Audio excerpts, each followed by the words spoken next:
Welcome to St. Cloud Somali Radio. My name is Haji. We're here today, special guest arrived from Minneapolis, Professor Samatar. Welcome to St. Cloud. Thank you. I'm from St. Paul, not from Minneapolis, but yes, Twin Cities. Yes. Dr. Samatar is from Twin Cities, from St. Paul. Long time resident of Minnesota as well.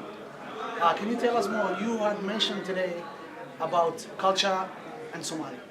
Can you talk a little bit about that and tell us what you've just said today, giving out your great speech in front of the St. Cloud Somali students?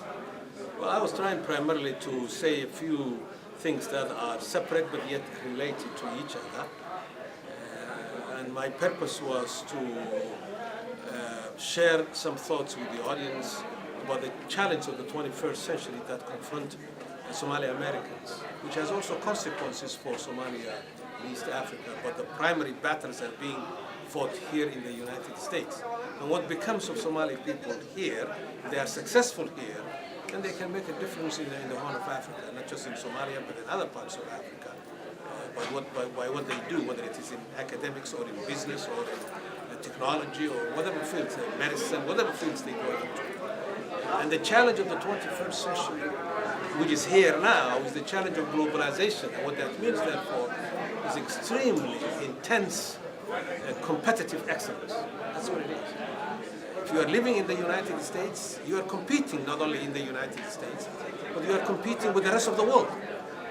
And if you don't do your homework well, then you fail here, and if you fail here, then you also add to the failure of the problems in East Africa.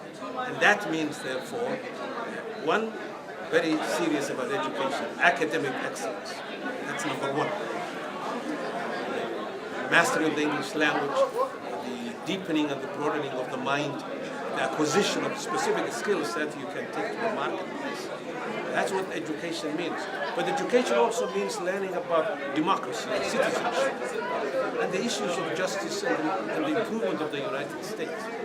So that's what I was trying to say to the Somali people. And then finally, the question of cultural transformation.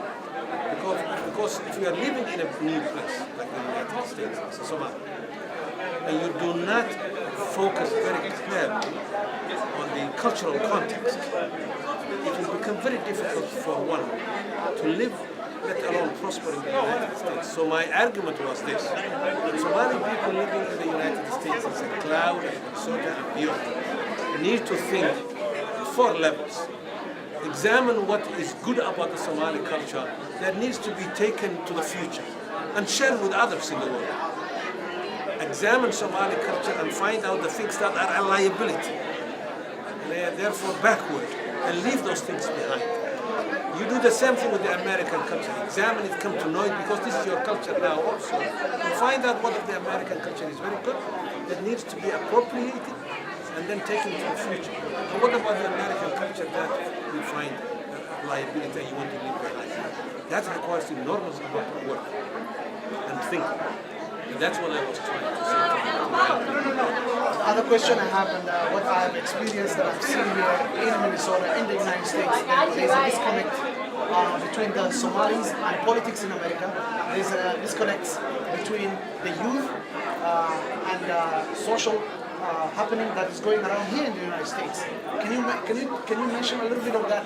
Is that something you have noticed, and you think that's something that we can need to go above and understand what the value of that is? No, that exists everywhere. You can easily see it. But you have to start from the premise, deal with that all communities, whether they come as refugees or particularly as refugees, and the Somalis are not the first refugees to come to the United States. Europeans have left the United States.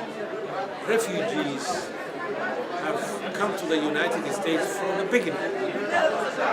Flow after flow and tide after tide from every continent in the world: Japan, China, Russia, Central Europe, Western Europe, Eastern Europe, Southern Europe, Middle East, India, Pakistan, Philippines, everywhere, South America, Africa, everywhere. This is a country of immigrants and refugees. So what I was trying to tell to the Somali people to that is that sense of identity of refugee puts one in a very vulnerable, difficult position. And there are challenges, racist challenges. Challenges that come to lack of skills. Challenges that come with not having capacity to speak English well. All kinds of challenges. But those challenges are defeatable, and you can do something about them if you reorganize yourself and you educate yourself. Then you can move from the back room to the front room. That's what I want. But it's a long, difficult journey. It's not easy. It's a generation.